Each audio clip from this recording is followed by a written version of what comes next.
There we go. This is the final area. The final trial, as it's called. And, well, it's not, I can't say it's very simple, necessarily. It's more like, there are no enemies here except for one. And mostly you just have to figure out your way around the puzzles to get to that enemy. So he's basically the final boss of the game.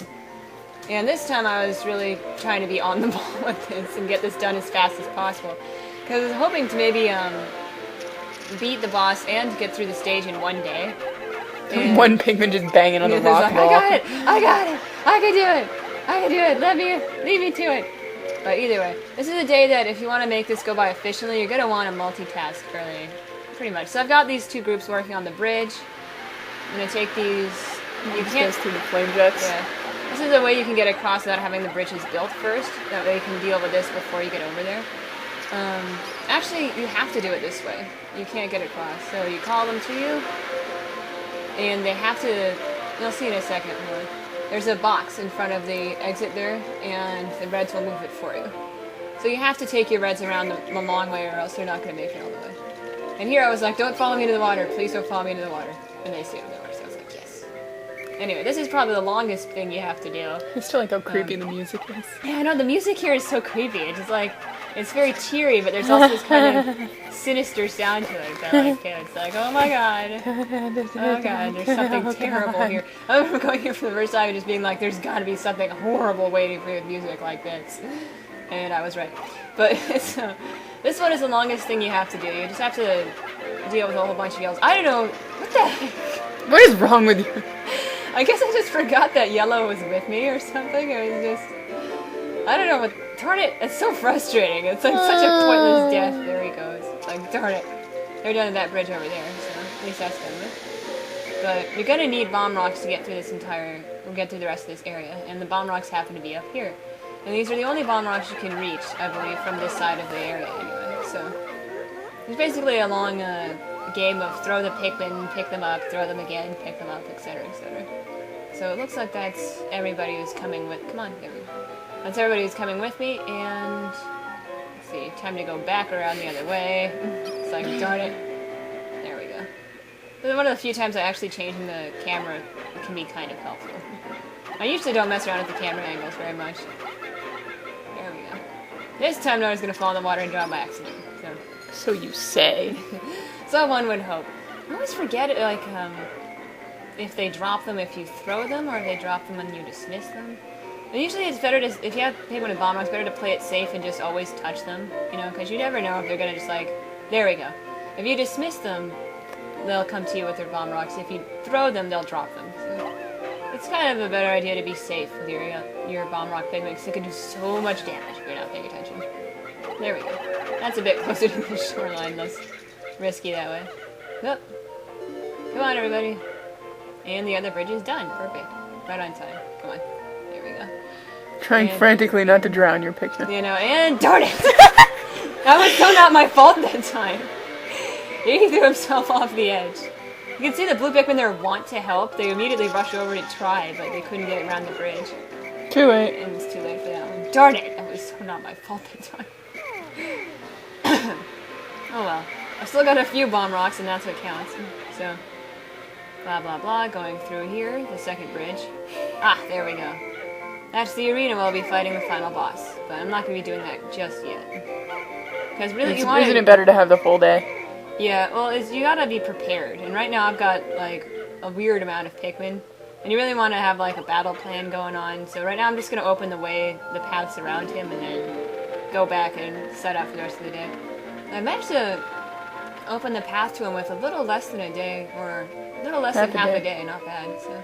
Oh yeah, that's right, you want to open that real fast. Yeah, you want to open that one first. Basically, you really do not want to screw around with this boss, because he'll make you regret it really quick. Anyway, here we go. Now I'm more prepared. I've got 50 Pikmin with me, which is about the amount that you want.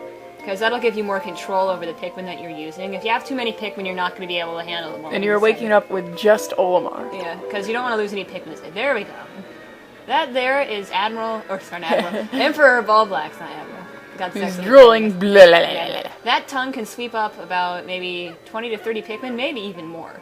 As long as if there's a group of Pikmin there, he'll like sweep them up and just eat them all, and that's the end of them. He can also jump around the ring and stomp on your Pikmin and kill them instantly. Basically, you want to be very careful around him. So here's what you want to do.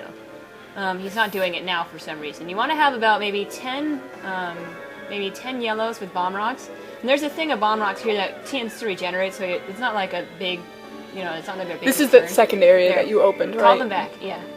You call back your pick there, and then that'll knock him out for a few seconds. At this point, you have to move quickly, and you have to just throw all your Pikmin on his face. I had a bomb rock Pikmin with me. I didn't know he was there, which already cost me a lot. You only have a few seconds. You have about... And then he gets angry and goes... Yeah. And he'll stomp on any Pikmin near him after he knocks them off. There, you can see he stomped on my reds there. I lost a good chunk there because of the stupid bomb rock mishap. But basically, you just want to lure him over with one bomb rock Pikmin right here. I've got... So that he's about... I tried to save that one, but it was too late. So you get trying to be a hero. But anyway. He won't leave the arena. No, that's the important thing. He won't follow you past these gates. He'll always stay in there just wandering around. Didn't you once, you were on the sand between the gates and his tongue was able to reach through, though? Yeah, you want to be fairly cautious about this kind of thing. You want to have your reds close to the gate enough so you can whistle them to you very quickly when you knock him out, because you want to use as much time as you've got. But, and you want to basically knock him out as close to the gates as possible, too. Yeah. Okay. And that'll save you more time. When he drools like that, it means he's gonna... Call him back. Yeah. Drooling means that he's gonna use his tongue attack. Yeah. And then you toss him on here. You'll notice here that I've got about 20 reds with me, and... Let's see. I'd probably throw about 30 reds on his face before he gets up and knocks them off. So that's why you don't want a huge amount of reds with you, because you don't have enough time to actually throw them on his face. Unless you're C-stick throwing them, but most of the time you're not doing that. But about 20 reds is about a good amount to keep track of. Or actually I would have had 40 reds ideally if I had blown half of them up by accident. But that's a good amount to be able to throw them on his face and call them back before he wakes up and starts eating people. But, you can isn't the reason that you need no blues here is basically because the reds have better attack power? Yeah, the reds have a higher attack power, and that's what you really want at this point. So, there we go, you can see, that's about how you want to do this. You can also leave it so, if you feel sadistic, you can just leave your yellow with the bomb rock right there, and he'll eat the yellow and the bomb rock and, explode anyway. But there's a couple things wrong with that, he doesn't get stunned for as long, and also the explosion out of his mouth can still kill any Pikmin that are near you. So, basically a better idea is to just have, lure him over and then have him eat just the bomb rock and then come back. And you can also lure him towards your Pikmin if he's not paying attention with Olimar. Which is what I had to do a few times here because he wasn't cooperating. But it's too bad you can't have the spray in this one. That'd make things a lot faster. But you can see, it's a long battle. This, fighting bulbax can take, darn it, lost another chunk there. Fighting bulbax can take an entire day. And I got him about halfway down here, but I just... It doesn't really matter because it'll be back to full tomorrow, won't it? I just didn't have enough time.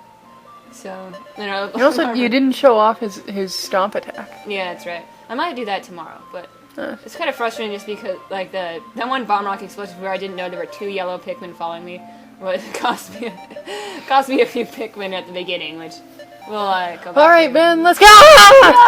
No, throw that! But, I'm following Olimar's command! But even at this point, if you have a whole day for it, you can also leave your Pikmin there and then run Olimar back and bring back more Pikmin if you need to. Which I've had to do a few times. But if you're being careful about it, what you're doing, you can actually beat bulbax without taking any losses at all. I've done it a few times myself. You just have to be very careful about what you're doing. I imagine it's probably more difficult when you're playing on a screen that's 300 pixels wide, too. Yeah, and you're playing on a 200 by 300 screen, it gets very hard to keep track of your Pikmin and everything like that, which makes it a bit more challenging. But by the next day, he's going to go down. No doubt about it. And there's the Bulbarb that doesn't appear during the normal day. I mean, that's another thing you don't have to worry about in the final trial. There's only bulbax is the only one here. So you don't have to worry about things attacking your Pikmin anymore. Oh, what a delicious piece. Bomb rocks, hint, hint, hint. For the first time we fought this guy, we just ran right up to him with a huge flock of Pikmin, and he burst out of the ground. So we swarmed his feet, stomped, killed 90 Pikmin immediately. We're like, oh, frick! That tactic won't work here! Gotta do something else, and then we decided throwing Pikmin at him. Eventually, the bomb rock thing came down, but it took us a while to figure